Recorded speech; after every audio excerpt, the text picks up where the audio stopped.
Hey guys, hope everybody's doing well. SkySaw73 and others asked me to do a top 10 Blu-ray box set. Which editions of mine that I have that are box sets or special sets on Blu-ray are my favorites. And so I told them I would do that. So I'm not including any DVDs here. Now, if I had a DVD box set, I can tell you the results would be markedly different. But I'm not going with any DVDs, just Blu-rays. So with that in mind, we're going to start with number 10. Now, if it's a single set on Blu-ray, a single movie on Blu-ray, it has to be pretty special, unique, limited edition, a lot of cool stuff on it, that type of thing. So this one qualifies on many of those counts, and it is, let me back this up here, back up the bus. Yeah, Gone with the Wind, this special edition. It is a single movie, but it's, obviously the winner of 10 Academy Awards, as it says, 1939's Best Picture. It is a pretty cool set. This is all like a velvet, which seems very appropriate. It's like a crushed velvet. Very appropriate for Scarlett O'Hara. And then this is embossed here. This is raised. This is not. And then I'm not going to open this up for a lot of reasons, but it's red velvet all the way around. You get a lot of cool stuff in here. First of all, the movies never looked better. And there's some extra DVDs in here. You got a 52-page book. You got 10 5x7 watercolor reproduction art prints, which are just great looking. You've got a bonus DVD, a 6-hour documentary on MGM called When the Lion Roars. You got over 8 hours of revealing extras about the timeless classic, including a Gone with the Wind, The Legend Lives On featurette.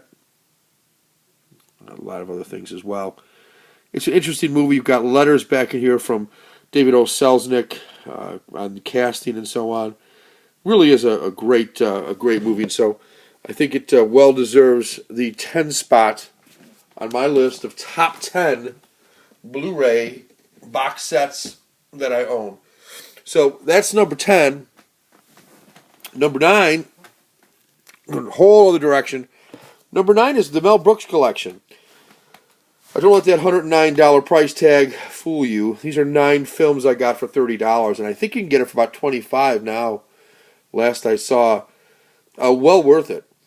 It's like $3 a movie or something. And these are great movies. Young Frankenstein is on here. The History of the World Part 1, which is a classic. Spaceballs. Robin Hood Men in Tights. You've just got a wide variety of movies on here. High Anxiety, which I always liked. Blazing Saddles.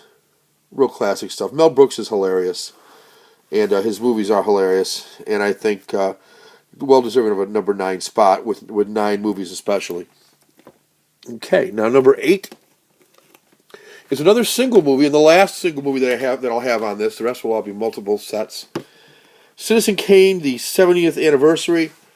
I say this is a single movie, but actually, I got it from Amazon. And with this came also The Magnificent Ambersons by Orson Welles on DVD, which probably could have been as good as Citizen Kane, and some people think it is, but it came out at the wrong time.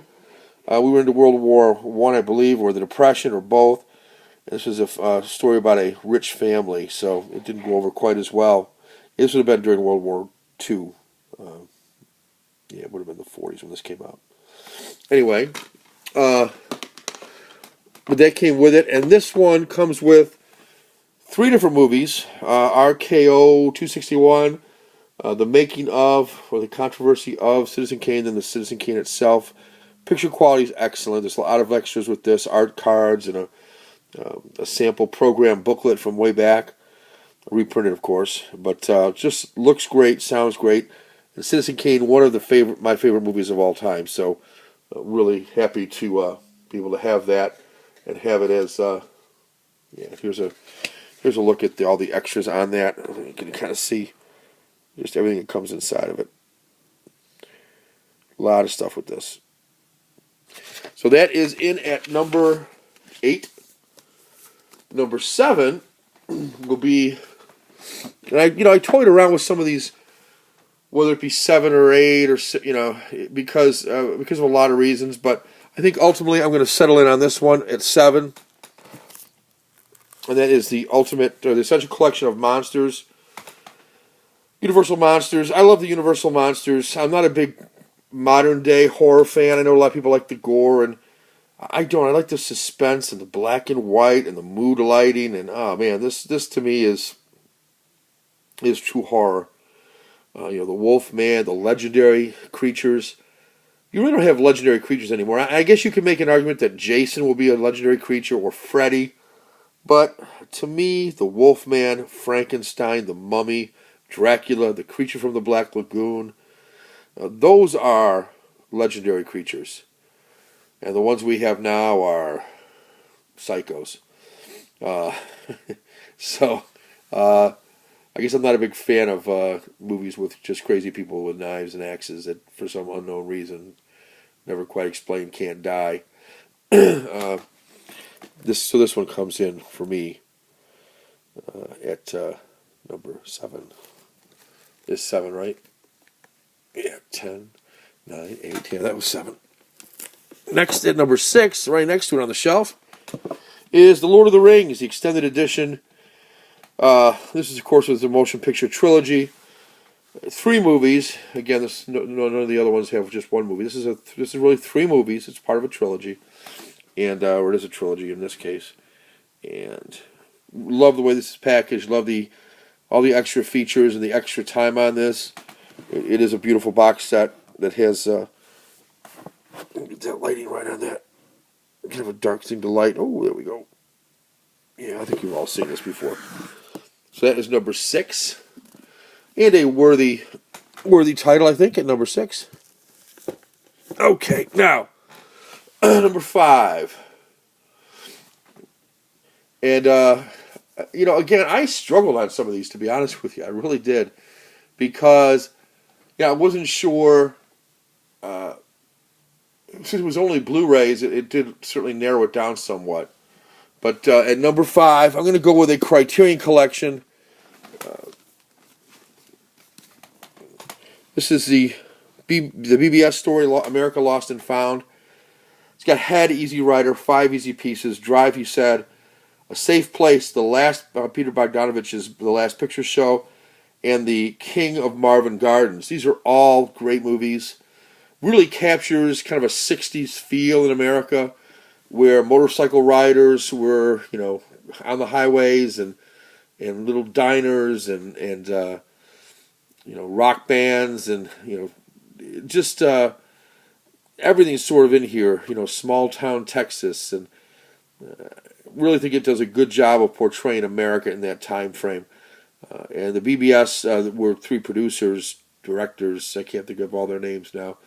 But it's their story. They started out with Head. Well, started with making The Monkees, the TV show The Monkees. Head was the movie based on The Monkees, and then everything else, Jack Nicholson's in these movies, and Dennis Hopper, and all these guys were associated in some way with The Monkees, believe it or not.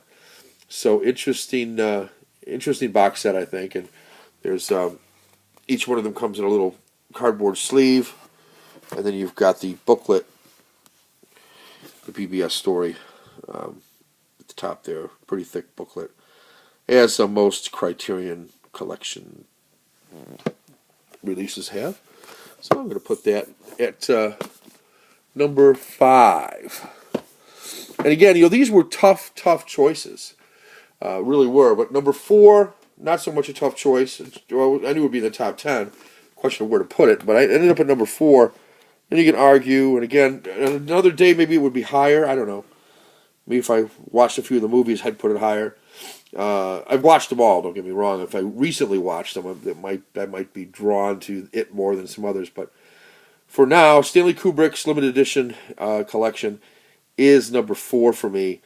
Spartacus, Dr. Strangelove, 2001: A Space Odyssey, of course. Lolita, The Shining. Really just a great set. Clockwork Orange. Just an amazing set. You get to 9 movies with this. It's got a great booklet here that comes with it. Talks about each movie. and then a digibook. And I like the way this digibook is. It's got a nice. I know some people don't care for that, but I do. The disc slide in for me fairly easily. There's a little bit of a resistance at some point. You get it past that, and you're good to go. Clockwork Orange, one of my least favorite Kubrick movies, believe it or not. It's just the violence. The violence in that, for me, was a little much. I still enjoy it. I'm not like totally turned off by it, but there's other movies that I like better than that Kubrick did, certainly. Okay, so that was in at 5. Or was that 4? 1. Yeah, that was 4. So now I got 1, 2, 3 left to go. Okay, number 3 is going to be this one. Alfred Hitchcock, the Masterpiece Collection. This one holds more movies, and I like Hitchcock. I think overall, I think I'm a bigger fan of Hitchcock than I am Kubrick. But again, catch me on another day. But this one's got all these movies that are visually portrayed here in the back. But Saboteur, Rope is in here. Shadow of a Doubt. A lot of these were starring James Stewart, and how could you get better than James Stewart? And Grace Kelly in some of them. Rear Window. The Trouble with Harry. The Man Who Knew Too Much, another James Stewart, Doris Day feature. Vertigo. Kim Novak in there with James Stewart. Love that movie. North by Northwest. Psycho. The Birds, one of the most scariest things I've ever seen in a theater. Marnie. Torn Curtain. Topaz. Frenzy. And Family Plot. So, lots of movies in here. Don't like the packaging on this one as much as I like the Kubrick one. The discs, I have to do some repair on this, but the discs in this tend to want to slide out from where they should be. In other words, the glue on this, they come out easy enough here, and that's no problem, but the glue down here doesn't seem all that good, so I'm going to have to get some hot glue and glue this tighter, make sure this disc is in the right spot and everything. But it is a beautiful set, and that comes in at number 3 for me. And I'm going to do a top 10, or probably top 10, Alfred Hitchcock movies. So a couple people requested that, so I'll do that. Okay, number 2. Then I'll get to the big number 1. But number 2, and I got to reach up here high on the shelf to get this one, is Bond. James Bond. Bond, the 5 decades, or Bond 50. It's a beautiful set, isn't it? And I got this one for a good price when I got it. I'm going to lay it down here. Seems to photograph better like this if I do this. I think you've all seen this, but it's got 2 great books here on the side. And just a wonderful, wonderful set for number 2. And now let me get to number 1. My favorite of all my Blu-ray box sets, right here. And it's the Twilight Zone, the complete series. I wanted it from when I first saw it. Always been a big fan of the Twilight Zone. This one has every disc, like 24 discs I think, 24 disc set, tons of extras, interviews with Rod Serling, individualized seasons here within the box set. The only thing I don't like about it is the box set's a little bit flimsy, which is why I have this extra cardboard here on the sides. I just wish it was a little thicker box, but that's my only complaint. But I love the Twilight Zone. I love the fact they cleaned this up. And it goes to show you don't have to have, for me anyway, you don't have to have a big flashy color set. It doesn't have to be in Technicolor or have CGI or anything else to make my top 10. In fact, to make my number 1. Just love the Twilight Zone, the complete series. Highly recommend it. Don't know what the price is these days, but I think I got mine for about $150, so highly recommend that one. All right, guys, that's my top 10 Blu-ray. Again, it could change tomorrow, but for right now, that's what it is. Take care.